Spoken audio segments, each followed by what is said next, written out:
크리스마스 이브 12월 24일 2024년 11시쯤입니다. 이제 1시간만 있으면 크리스마스 날 25일이 되고요.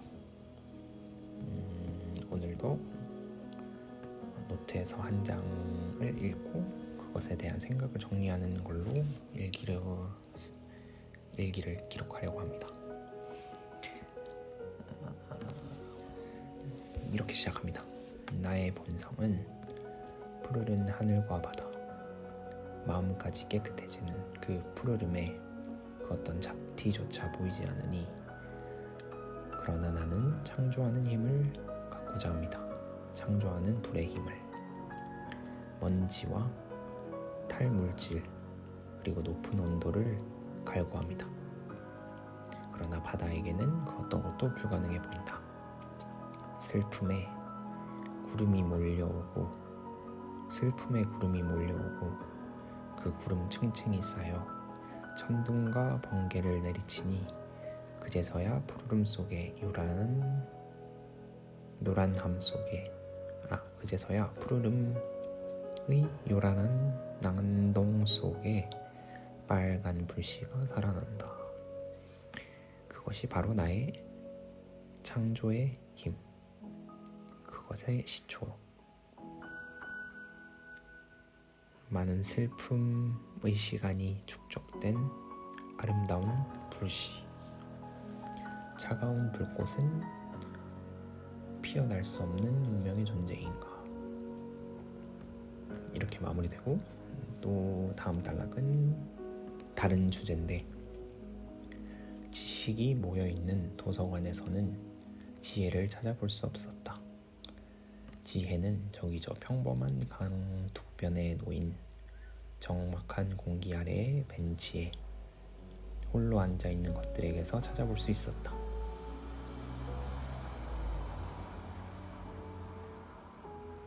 나무들, 꽃들, 새들, 소수의 인간들만이 한 공간에, 그러나 외로이 서서 또는 앉아서 그들만의 사유와 사색의 시간을 펼치고 조용히 지혜로 이르는 길들을 따라가고 있었다. 이렇게 마무리됩니다. 처음 그래서 말하려고 했던 거는 옛날 철학자들이 말한 것 중에 세상을 이루는 가장 기초적인 4가지, 5가지 요소 이런 게 있잖아요. 불, 땅, 물, 쇠, 그리고 나무, 이렇게. 그래서 그 중에서 저는 어떤 쪽인지 조금 생각을 해봤는데, 저는 조금 파란 계통의 하늘이나 바다랑 가까운 것 같아요. 그래서 제가 행동할 때나 생각할 때나 어떤 일을 할 때 그것에 대해서 마음에 품게 되면은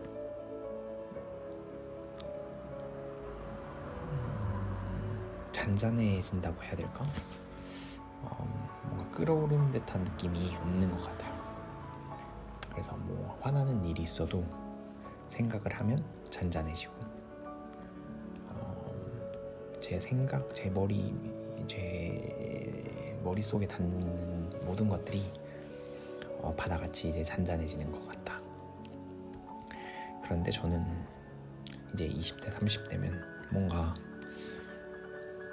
정말 불태워서 해보고 싶은 마음이 굴뚝 같은데 본성이 바다 같은지라 그게 잘 안 된단 말이죠. 그래서 이거를 내가 어떻게 하면 나 같은 본성을 가진 사람들도 창조하는 사람이 될 수 있을까? 그런 힘을 가질 수 있을까? 이렇게 생각해보니 바다에는 천둥이나 번개가 치잖아요. 이제 천둥과 번개가 치면 그것이 이제 발생시키는 높은 온도, 그것이 또 물질에 닿아서 높은 온도로 올라가면 발현되는 불씨, 그게 이제 바다 같은 사람들이 창조하는 힘을 가질 수 있는 방법이라고 생각을 했어요. 천둥과 번개를 내리려면 수증기가 일단 증발하고 구름이 쌓여야 되잖아요, 층층이.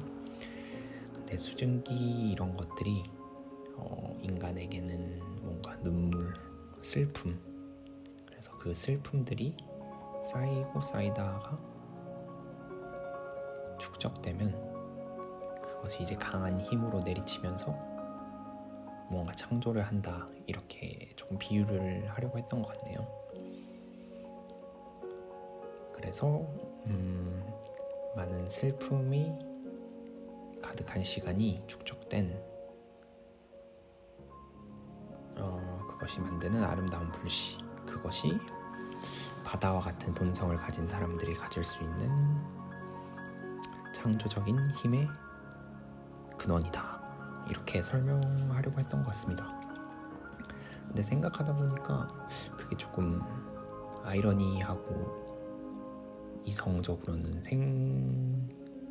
상식적으로는 일어날 수 없는 일인 것 같더라고요. 그래서 마지막을 그냥 차가운 불꽃은 피어날 수 없는 운명의 존재인가, 이렇게 의문으로 끝내보았습니다. 다음은 지식과 지혜에 관한 건데, 지식과 지혜, 제가 이때까지 한 20살 후반까지는 지식을 위한 삶을 살았다면 30대 때부터는 지혜를 조금 찾고 싶었어요.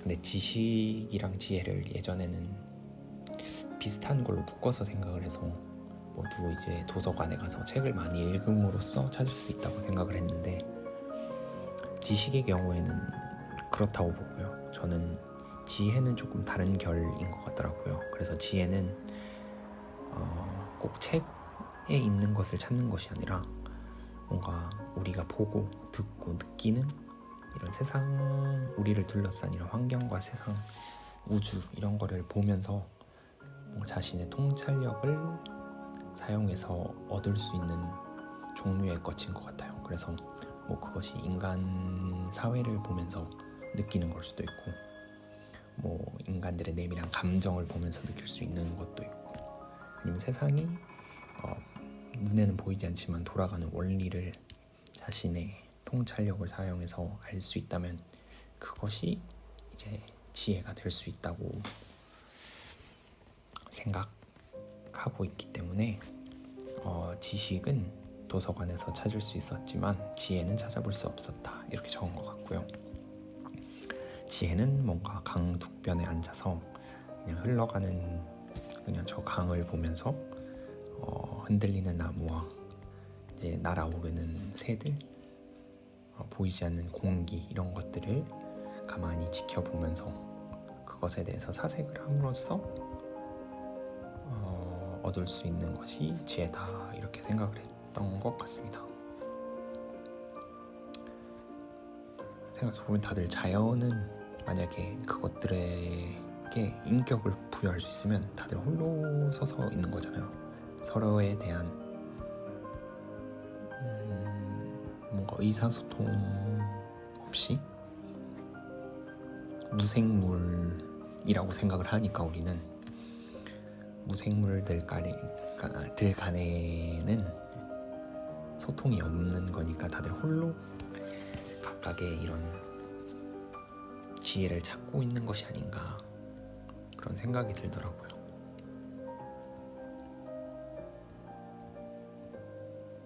인간들은 참 막 관계에 있어서 되게 많이 매여 있는데 이 자연물들은 따로 홀로 서서 본인만의 생각으로 뭔가 지혜를 쌓고 있는 것 같다, 이런 생각이 들었어요. 그렇습니다. 그래서 이렇게 적었던 것 같아요.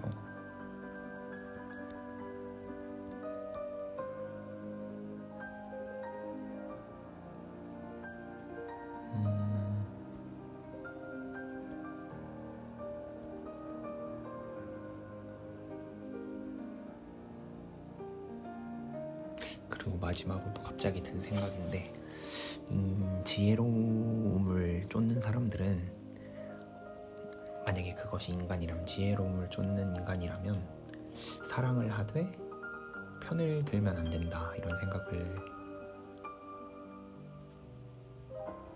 해보았습니다. 근데 그것이 가능한 건지 불가능한 건지, 실천과 이론은 다르니까, 사랑은 할 수 있으나 지혜로운 사람은 편을 들면 안 된다 라는 그런 실천이 있어야 된다고 갑자기 느꼈어요.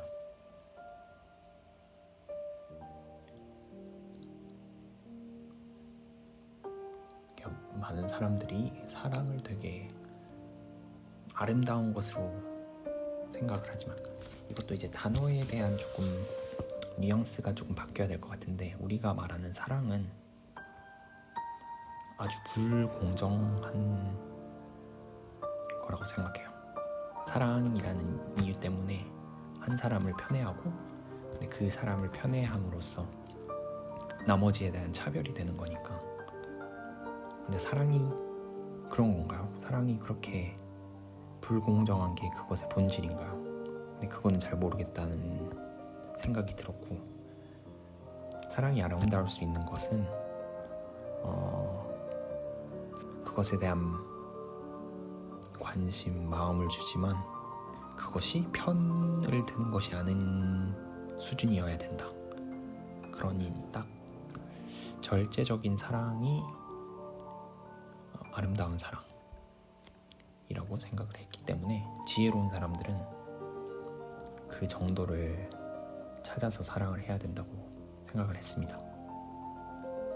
근데 예전에는 사실 지혜로운 사람은 사랑을 하면 안 된다고 생각을 했는데, 왜냐면 사랑을 할수록 어떤 거에 대한 이제 소유욕 이런 게 생기고, 그것을 편애하는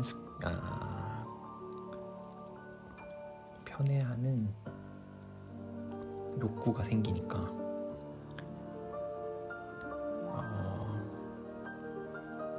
그래서는 안 된다는 생각이 들었기 때문인데, 근데 그 지혜로워지는 단계에 있어서 그런 사랑을 해봤어야 된다는 생각이 요즘에는 드는 것 같아요. 그래서 정말 그런 많은 사랑을 해봤던 사람이 이제 거기서부터 이제 한 발짝 떨어져서, 제가 아까 말한 사랑을 하는 에 있어서도 편을 들지 않는 사랑을 할 수 있게 된 사람이 지혜로운 사람이 아닌가 라는 생각을 해봤습니다. 그래서 오늘은 이렇게 마무리하고, 모두들 메리 크리스마스.